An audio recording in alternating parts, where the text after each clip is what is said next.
आज का हमारा टॉपिक है फॉर्मेशन ऑफ अमाइड। ये भी हमारा जो रिएक्शन होगा जिसमें ये प्रोडक्ट हमारे पास एसिड अमाइड के तौर पे आएगी, वो भी OH ग्रुप की वजह से होगी। कार्बोक्सिलिक एसिड में जो ग्रुप OH है जो इसके साथ अटैच होता है कार्बन ऑक्सीजन के बॉन्ड के साथ, जो रिस्पॉन्सिबल होता है इन सब रिएक्शंस के लिए। मैंने आपको प्रीवियस लेक्चर्स में जो है अमाइड के अलावा एस्टर की फॉर्मेशन जो है वो बताई। तो इसी तरह OH जो है ग्रुप वो रिस्पॉन्सिबल जिस तरह एस्टर के लिए था वो अमाइड के लिए भी। और ये हमारा लास्ट जो है वो फॉर्मेशन होगी, क्योंकि सेकेंड ईयर की बुक में सिर्फ इनकी एग्जांपल देके हमें ये रिस्पॉन्सिबिलिटी बताई गई है कि OH ग्रुप कैसे कार्बोक्सिलिक एसिड को इन्वॉल्व करता है इनकी फॉर्मेशन में। तो लेक्चर स्टार्ट करने से पहले मेरी ये रिक्वेस्ट है कि आप मेरे चैनल को लाइक करें, शेयर करें और सब्सक्राइब करें और बेल आइकन पे क्लिक करें ताकि आपको नई आने वाली वीडियोस की नोटिफिकेशन मिलती रहे। अब स्टार्ट करते हैं लेक्चर। तो आज का हमारा जो मेन पर्पस है वो है अमाइड की फॉर्मेशन। अमाइड की फॉर्मेशन के लिए हमारे पास ये जानना ज़रूरी है कि हमारे पास जो अमाइड बनता है पहले उसका हमने जनरल रिएक्शन देखना है एज यूजुअल, और फिर उसके बाद हमने मैकेनिज्म पे आना है। तो जनरल रिएक्शन की सबसे पहले हम बात करते हैं। तो इसके जनरल रिएक्शन में हमने एक बात को नोटिस करना है कि अमाइड हमारे पास जो एसिड अमाइड हमारे पास बनेगा वो डायरेक्टली नहीं बनेगा, यानी कि हम अमोनिया से डायरेक्ट अमाइड नहीं ले सकते। हमने उसे पहले हीट करना है, फिर जाके हमारे पास जो है वो एसिड अमाइड बनेगा। और ये 2 स्टेप्स में जो है ये जनरल रिएक्शन होगा। तो इसको करते हैं।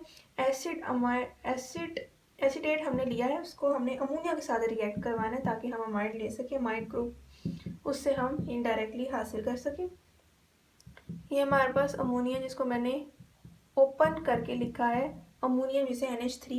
तो अब हमने अमोनियम बनाना है, अमोनियम एसीटेट इससे बनेगा प्रोडक्ट में। तो वो कैसे बनेगा,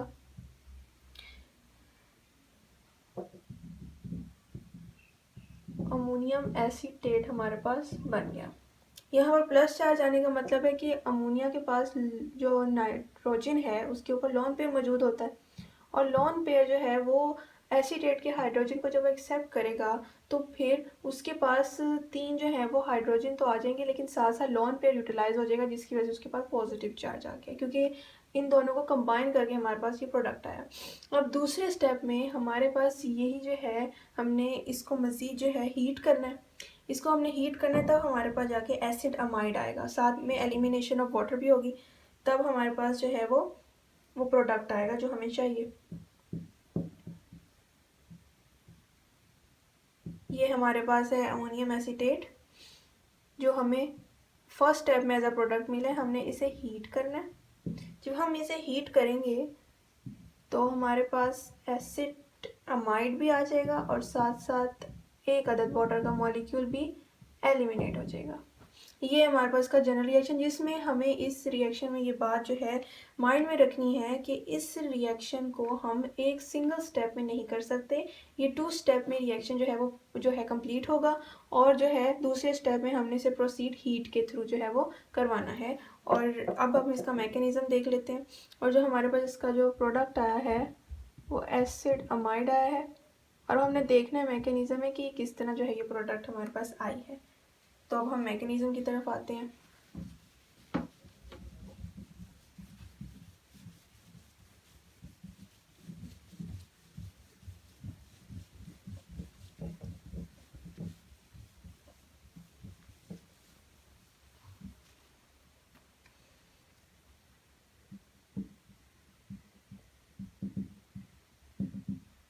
मैकेनिज्म में हमारे पास प्रैक्टिस जो है वो होनी चाहिए, वरना जो है इसमें मिस्टेक के चांसेस जो है वो ज़्यादा हो सकते हैं।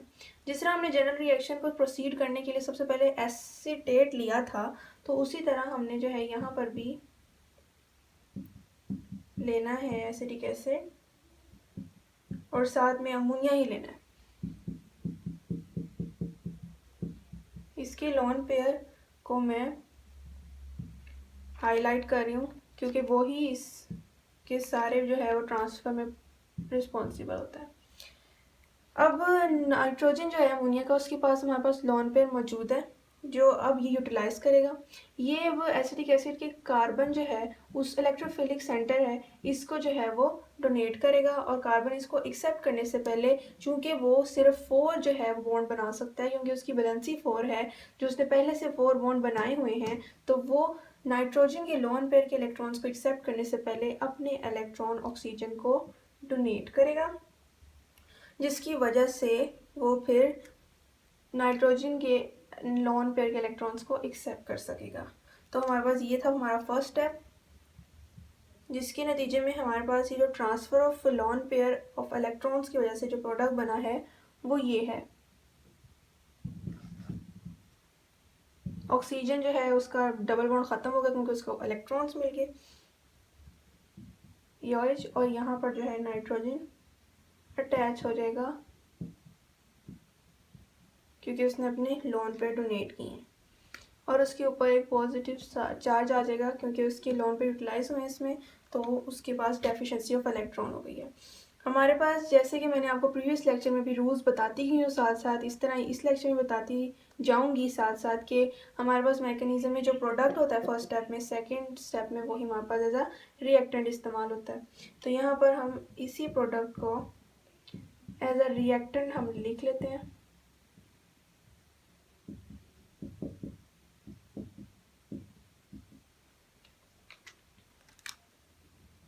और अब हमने ये देखना है कि किस तरह इसका जो है प्लस चार्ज जो है नाइट्रोजन का ख़त्म होगा।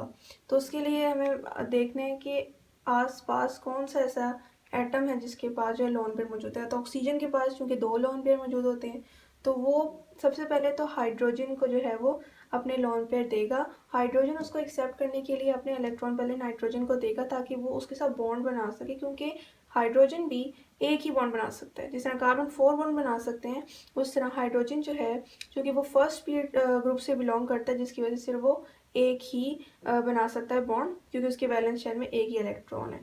तो जिसकी वजह से वो ऑक्सीजन के लोन पेयर के इलेक्ट्रॉन्स को एक्सेप्ट करने से पहले अपने जो है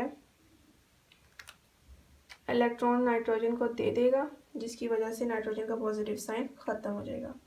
तो ये हमारे पास जो है इसका प्रोडक्ट न्यू आएगा।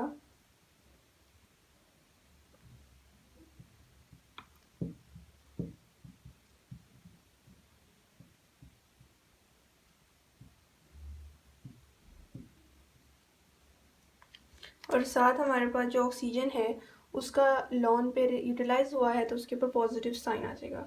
तो अब हम अपना थर्ड स्टेप देखते हैं, थर्ड एंड लास्ट स्टेप, जिसमें हमारे पास एसिड अमाइड जो है वो आ जाएगा एज अ प्रोडक्ट।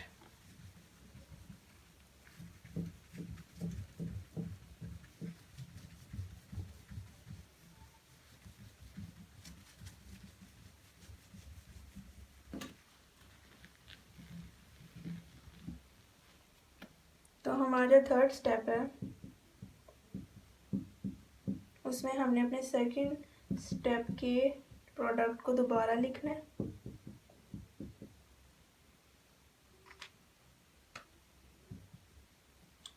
तो हमें पता है कि कार्बन और ऑक्सीजन में देखा जाए तो कौन ज़्यादा इलेक्ट्रोनेगेटिव है। जाहिर है कि ऑब्वियस सी बात है कि ऑक्सीजन जो है कार्बन से ज़्यादा इलेक्ट्रोनेगेटिव है। तो वो हमेशा स्टेबल रहता है कार्बन के साथ डबल बॉन्ड बनाकर। तो वो अपने इलेक्ट्रॉन्स जो है वो कार्बन को दे रहा है कि मेरे साथ डबल बॉन्ड बनाया जाए ताकि वो स्टेबल हो सके। कार्बन, जैसे कि हमें पहले ही पता है कि कार्बन 4 बॉन्ड बना सकता है क्योंकि उसकी वैलेंस जो है शेल में 4 इलेक्ट्रॉन्स हैं। तो वो अपने इलेक्ट्रॉन को जो है वो डोनेट करेगा किसको, ऑक्सीजन को, एक्सेप्ट करने से पहले ऑक्सीजन के इलेक्ट्रॉन्स को। तो जिसकी वजह से उसका पॉजिटिव साइन जो है वो ख़त्म हो जाएगा ऑक्सीजन का, और हमारे पास जो है जो प्रोडक्ट आएगी वो ये होगी।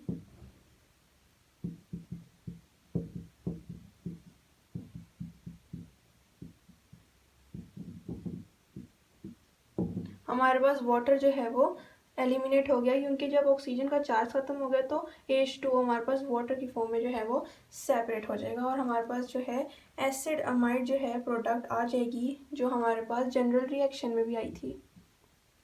एसिड अमाइड हमारे पास प्रोडक्ट आ गया जो हमें जनरल रिएक्शन में मिला था। तो ये हमारा जो है मैकेनिज़्म था, और ये लास्ट फॉर्मेशन थी जो कार्बोक्सिलिक एसिड ने शो की। OH ग्रुप जिसमें रिस्पॉन्सिबल था उसके, तो वो अमाइड की थी। तो मुझे उम्मीद है कि आपको इस मैकेनिज़्म में आपको कोई परेशानी नहीं होगी और इसकी खूब प्रैक्टिस कीजिएगा। 3 जो है मेरे लेक्चर इस तरह ही मैकेनिज़्म पे ही जो है वो गए हैं, तो उनमें मैंने आपको मैकेनिज़्म के बार बार रूल्स को रिपीट किया है कि किस तरह हमने एरोज़ को जो है वो यूज़ करना है, उसकी हेड को, उसके टेल को किधर किधर किस किस डायरेक्शन में रखना है। तो इन चीज़ों का ख्याल रखना है, क्योंकि इस तरह बोर्ड में जो है वो नंबर कटने के चांसेस जो हैं वो बढ़ते हैं अगर हम इन चीज़ों को इग्नोर करेंगे। तो मैं दोबारा आपको कहती चलूँ कि आप मेरे चैनल को लाइक करें, शेयर करें, और अगर आपको मेरे लेक्चर्स में किसी तरह की भी कन्फ्यूजन हो तो आप कमेंट में पूछ सकते हैं कोई भी क्वेश्चन रिगार्डिंग टू लेक्चर। तो अब मुझे दीजिए इजाज़त। अल्लाह हाफ़िज़।